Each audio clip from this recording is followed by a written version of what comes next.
香港每日樓市點評2026年5月4日，踏入5月份，新盤市場依然熱鬧，多個新盤紛紛提價加推，並部署於短期內推售。今個新盤銷售勢必熱鬧，恆地為首發展的紅磡首岸，繼一期首兩輪全數沽清，銷售成績理想，再接再厲推出3期第一座，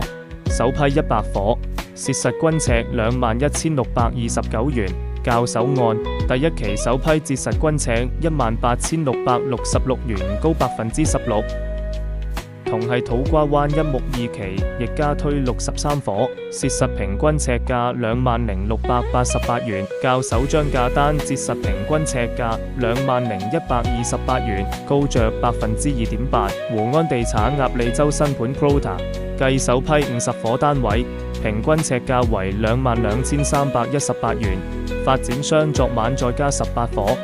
折實尺價提高至21,448至24,000元。最後是新地荃灣新盤盈進項目，已收取逾2000票，將於短期內加推單位。預算4個項目均會於短期內公布新一輪銷售安排。以上香港地產最新訊息由世紀21香港C21HK提供。